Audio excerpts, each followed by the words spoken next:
Hi guys. Okay, so sekarang kita dekat Property Shop Simpang Bedok. Kita dekat 11 Spice. Okay, ni hari apa cerita yang I nak apa tu?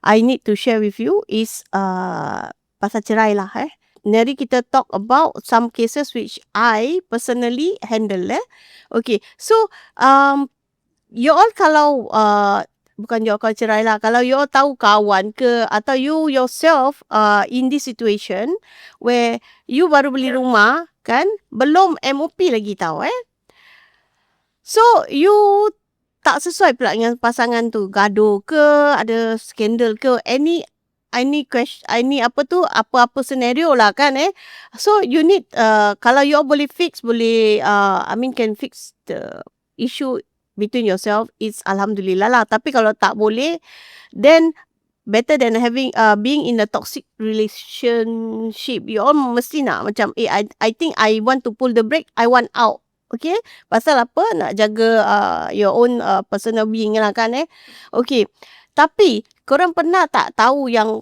kalau you all cerai sebelum MOP, kadang-kadang you all tak boleh jual rumah dalam open market. So dah cerai, rumah kena kasih balik dekat HDB and tak boleh jual open market. What are you going to do about this? Okay, so selalunya kadang-kadang before diorang nak go to the process of cerai kan, klien akan telefon I and dia cakap, Kak, kita dah tak sehaluan, so kita nak cerai, tapi rumah kita MOP lagi 4 bulan. I would advise my client to wait for the 4 months. Dia MOP ni macam mana tahu? Dia bukan pasal you all jual, you all cerai dulu, lepas tu you all cakap, okay, aku tinggal lah, lagi 2 bulan dah 5 tahun boleh jual apa. It's not this way, okay? It's a matrimonial flat. So when matrimonial flat, dia akan ikut date of your cerai and your MOP tak match. Kadang-kadang HDB akan suruh kasih balik dekat diorang. So which you all akan rugi lah. Pasal you know that open market kalau you all jual, at least you all akan dapat some cash. Betul tak? So okay, I have this case study kan. Okay, dah tak sehaluan lah Dua-dua tak sehaluan lah. One of the case is this lah. They got a child, lepas tu tak sehaluan, they still stay in the same flat. But they ask me they want to sell. Then I cakap dengan diorang, this lawyer referral for me lah. Lawyer kasih I case yang for selling before MOP. So what I did for them is I tulis surat for appeal. You need to appeal. Kalau you terjual, walaupun court order tu cakap must sell the house within 9 months, korang jangan confident lebih lah. Cakap court order cakap boleh jual apa. Court order is court order. Tapi kalau HDB cakap no, you cannot sell because your house belum MOP. So what I have this case is that the MOP is 6 months. 6 months baru MOP. I pernah ada another 2 years baru MOP. So HDB akan see the case. Tak semua case sama sometimes dia kasih, sometimes dia tak kasih. Depends on apa isu yang you all facing kan. Ada yang abusive, tak sekata, ataupun ada friction.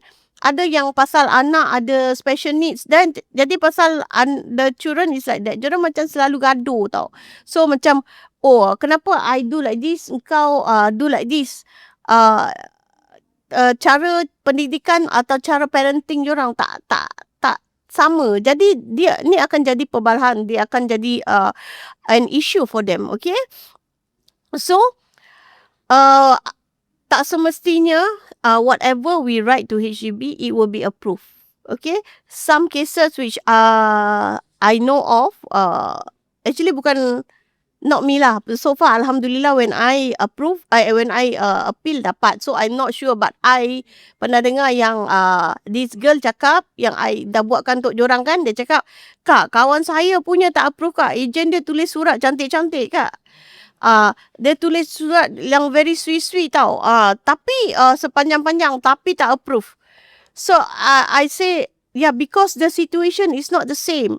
Diorang kena kasih balik HDB. The friend kena kasih balik HDB because dia divorce, dia punya friend pun divorce. So the friend kena kasih balik HDB. And masalahnya kalau you kasih balik HDB, you won't have the sale proceed. Or nanti tak berbaloi lah. Pasal you dah tinggal berapa tahun. Pasal kadang-kadang kita beli rumah sale of balance flat atau BTO dari HDB because later you nak jual, you have some profit so that you can up yourself to buy another property, betul tak? So masalahnya what they have is this, their case HDB tak approve. HDB tak approve, so they kena kasih balik HDB. While dia punya friend which I'm handling dapat jual in the open market with approval Okay, so jangan tertipu dah. You tengok court order tu, oh cantik lah, lawyer aku dah buat gini, aku boleh jual. Court order cakap boleh apa? Pada you all think that court is macam court besar, the pangkat, the hierarchy is higher, but it's not that way. They HDB is HDB policy, court is court, tak sama Okay. Sorry. Okay. So, whatever it is, kalau you all need advice, you just call your agent lah for this kind of cases. Okay. So, tempat kedai kita ni, kita kat depan tu kan ada, what you call that? Ada a few agents which you can call. Nak minta kepastian, you need more advice, you just call them. Diorang number semua dekat luar. So, you ask them for advice before you proceed with anything else. Okay. Okay. So, second case which I want to bring forward is this. Iddah muta'ah. Okay. Okay. Jual, I pernah buat case ni satu case Jual rumah, ex-husband got 0%, ex-wife 100%. Okay. That is what stated in the court order. Okay. So, what this story is like this. Dia punya ex-husband dah tak tinggal rumah tu pun. The ex-wives have been dekat rumah tu for 11 years. 11 years tau. So, the ex-husband call us. It's a friend of friends lah. Cakap, Kak, saya nak jual rumah. Pasal saya nak beli rumah dengan my so-called new wife lah kan. Saya dah 11 tahun cerai. Cakap, habis rumah dah jual? Oh, rumah saya belum jual. I was like, dah 11 tahun rumah kau belum jual? Dia cakap belum, pasal dia punya ex-wife macam degil. Masih nak stay situ, tak nak jual. So, dia nak beli rumah dengan dia punya new wife. It's stuck. Dia stuck, dia tak boleh go through the process. Nak buat HFE pun tak boleh pasal dia punya nama dekat another house. Nak buat intend to buy pun tak boleh. Dia dulu tak boleh, dia block. Tapi sekarang kalau nak buat HFE, boleh. Cuma, your rumah ni belum jual. Kalau dia tak jual, you punya refund back of CPF akan terjejas, which you cannot use for your new house. Okay. So, what happened for this person, I cakap dengan dia, since dah 11 tahun, court order kau dah ke mana? Kalau manusia dah berulat, dah jadi tulang aja. But there's court order. The thing is, this court order, you need to vary the court order. I cakap dengan dia, you tak vary boleh. Kalau nak jual aja boleh. Tapi you rugilah. You 0%. Then the ex-wife was like, oh, aku bayar cash untuk rumah ni. But the ex-husband bayar CPF. You see? Habis I tanya, ada renovation? Oh, renovation dulu masa kahwin saya buat. So, your house, your name, your money still inside what, kan? Kenapa you dapat 0%? Dia cakap, the ex-husband ni macam, nak cakap apa Dia bisu sikit lah Macam, malas nak fight. So, I cakap, you malas nak fight, you take a lawyer lah. You top up, you come out a bit of money, at least somebody fight for you. Kalau you malas nak berbual macam, alah, leceh lah, aku nak get through tu dengan dek ni punya panas baran. Because the wife is boleh tahan juga singa kan. Tu sebab dia takut 11 tahun tak jual rumah kot. So what happened is I advise him to meet a lawyer because susah lah kalau macam dia tak ada rumah, habis dia nak beli dengan new wife dia. It's unfair for the new wife that he got nothing. Habis CPF kena tolak. Lepas tu sale proceed 0. So when he met with the lawyer, which I recommend him to do, he at least get 30%. Jadi lah 30%. 30% is better than nothing, It's a startup for you. Pasal you beli rumah, you nak kena bayar COV pula. Nak kena bayar deposit. Semua sekarang tak ada COV lah kan. Nak kena bayar deposit, everything. All this need to take into calculation because court order kan, dia ada tulis khusus tau, berapa edah, berapa muta'ah, and apa nak kena what you call that, kena transfer to CPF. Okay, for this case the ex-husband dapat 0. So macam tak berbaloi lah. And the ex-wife is saying there, while the CPF is cutting from the ex-husband punya CPF. So, aku kena rent rumah kat luar, pakai duit cash aku, engkau sedap-sedap tinggal kat situ 11 tahun. 11 tahun. Kalau saya 1 tahun pun saya tak tahan, apalagi 11 tahun So, if you all think that you tak ada suara, you scared, you macam malas nak layan tak kisah apa dia nak ambil, jangan The thing is, you have to be fair for your new partner, with you, dengan new partner you lah. Habis you dapat kosong, nanti nak beli rumah, CPF tak ada, apa tak ada, kena transfer. And also for the I just want to highlight lah, when after your divorce, bila you dah dapat court order tu, sebenarnya you kena send to CPF board lah, for them to take note that there is a transfer happening.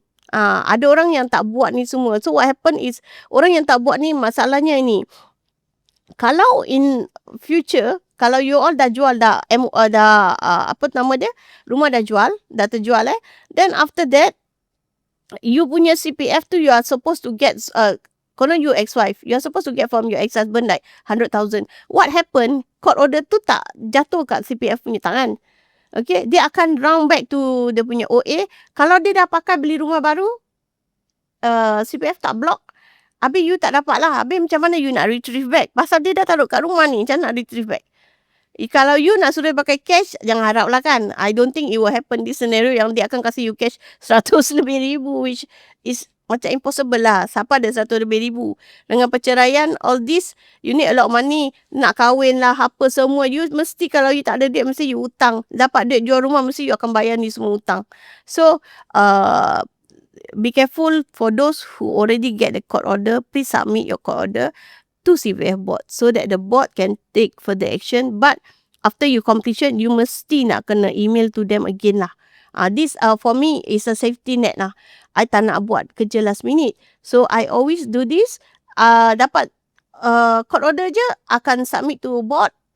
And then after that, I will get when completion of the selling of the house, I akan write into the board saying that cepat-cepat masukkan duit aku, CPF aku, and please transfer my ex-husband. Walaupun I dah kasih the board dia punya court order, I will still tell them just in case. Ini is a safety net for me to protect my client. So guys, kita dekat Simpang Bedok, okay, ada we have a few agent here.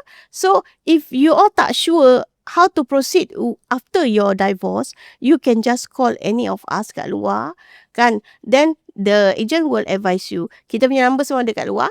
So anything, you just can call us, message us, ke apalah or you can walk in kalau kita dekat dalam. Okay?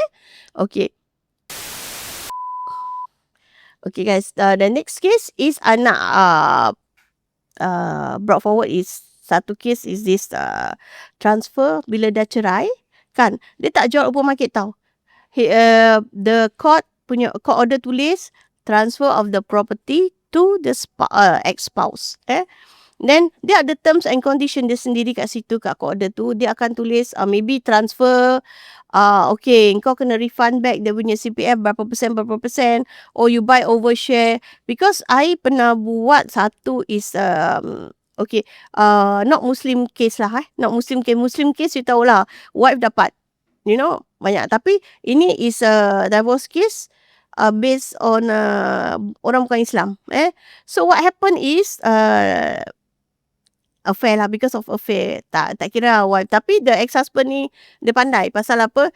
Dia tengok, dia terbaca dia punya ex-wife punya message. So dia tengok, dia ternampak macam, apa anak, this one, how is my son? Can I see picture of my son? So cakap, dia ni berbual pasal son siapa So dia macam suspicious tau. Dia suspicious, so what he do is, he take the son DNA and he go and do DNA report. So dia tak match lah. So this is why the divorce come about pasal dia offshore, banyak kerja offshore. So what happened to this case is he file a court divorce. So dia tak sama macam Muslim ada edah muta'ah. So the wife got nothing from him, but he get all his CPF. Dia pun tak ambil CPF wife dia lah. Tapi dia punya sale proceed dia dapat 65%, dia punya ex-wife dapat 35%, which walaupun I am the lawyer give me this case is for the ex-husband, but kita kesian lah kan, tengok dia punya ex-wife tak ada agent, tak tahu anything. Walaupun siapa punya salah kita tak kisahlah, kita based on humanity, humanity, kita akan tolong the other party pun, tolong settlekan, pasal dia ada anak kecil tengah sekolah, so it's not easy for her. So I find a unit for her, and also her 35%, I make sure that dia boleh beli another house, which is quite tough lah, pasal she only get 35% of the proceeds. Satu, dia kerja gaji 1,700, and then the CPF tak banyak tau. So bila you tak, macam Muslim divorce is kita akan dapat dunia ex-husbandnya CPF kan, tapi dia tak satu sen tak dapat. So with that kind of salary 1,700, berapa banyak CPF yang dia ada? It's not a lot lah. So I managed to find her a 3-room flat. Nasib baik dia berumur sikit lah, jadi senang dapat rumah yang lama-lama, tak mahal sangat kan. Okay, that is one case, dia tak dapat apa-apa. Actually they are supposed to do a property transfer. So what happened, dia punya rumah tapi duit CPF dia tak cukup. Bila dia dapat loan pun tak cukup. So the property transfer tak happen. Dia punya ex-husband telefon, dia cakap, korang apasal delay case? Why the lawyer delay case? It's not the lawyer delay case. Masalahnya dekat court order tu tulis 2 months. Transfer within 2 months. It's not happening lah 2 months because it's not as easy as it seems. Kalau you masuk dekat HDB, you need to submit the transfer online kan. That process itself is 2 months. So you need to apply loan. You need to apply HDB ke bank loan. So how can you fit these 2 months yang HDB sendiri minta 2 months for the thing to fully fully transferred. So that's already 2 months. And you go and apply loan ni semua nak dekat sebulan. So if you have to read the court order, you have to understand that the time process of all the divorce cases kalau there is a transfer. And you also must make sure that kau punya CPF tu cukup untuk cover balik the whatever the court order tulis. That's one case. Ini. Then there's one Muslim case is that yes, transfer over, but pasal the ex-wife gaji dia lagi besar daripada dia punya ex-husband. Gaji dia very big. Pasal I tengok dia punya CPF ada dalam dah bayar rumah pun, she still have like 400,000 kat dalam. So logically dia senang-senang akan take over the house, no problem. But there is another clause. The other clause is the ex-wife have to pay the ex-husband 150,000 in cash for the transfer to take effect. So you need to, tapi dia kasih timing about 6 months. That one is more logical lah kan. 2 bulan for transfer tak logical, pasal you nak kena ambil loan, bank loan atau HDB loan. This take times, and the process of doing the transfer itself is about 2 months. So kalau taruh 2 months tu macam tak tahulah siapa yang minta 2 months lah kan. So you need to be careful when the court nak kasih hearing. You must be careful to pick up all these things. Pasal kalau you all cannot, you have to vary the court order tau. Whatever is in the court order, kalau dia cakap transfer, you tak boleh jual open market. You need to vary the court order to make sure that it is akan tukar to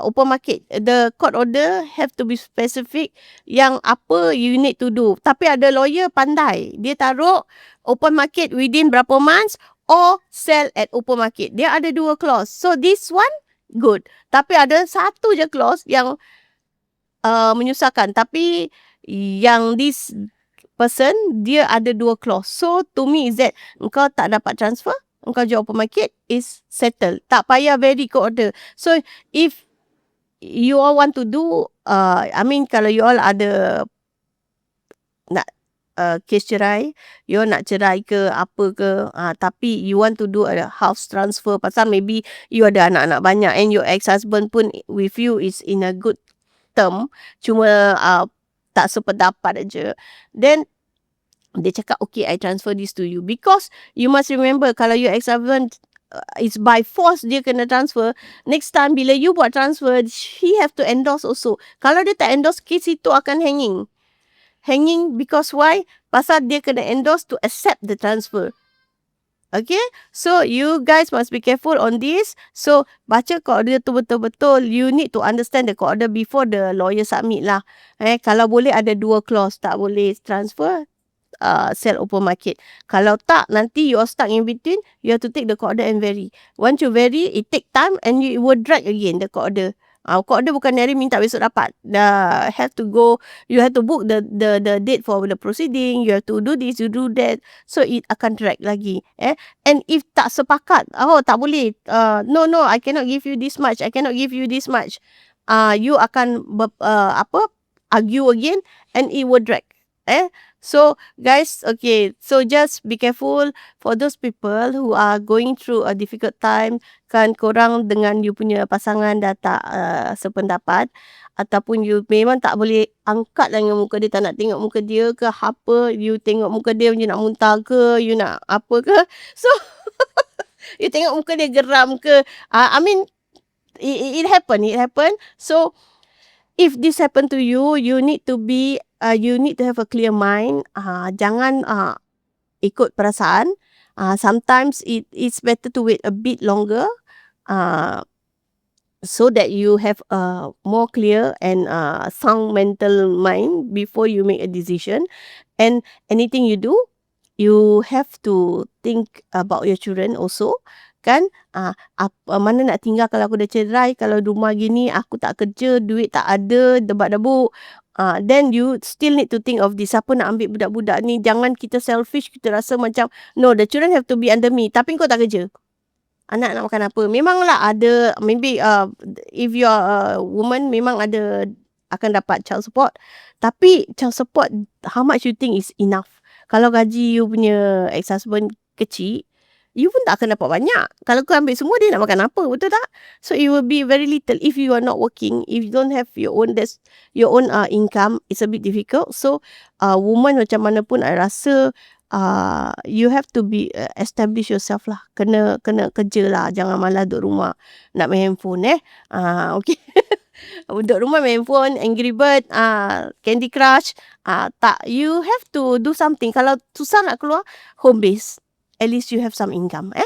Okay. So guys, if you have any queries, kita dekat Simpang Bedok 11 Spice. So if you are going to a difficult time, you just can call us. Nombor kita semua kat luar. You need agent advice, you can just call us, or you can walk in if you are in. Okay. Okay, that's it for my sharing.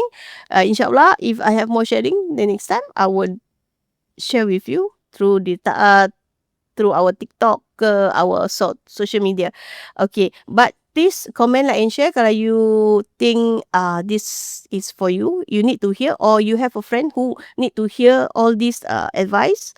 Kalau tak, you just can call us. Okay, Assalamualaikum. Semangat Simpang, nak jual, nak beli, nak sewa rumah.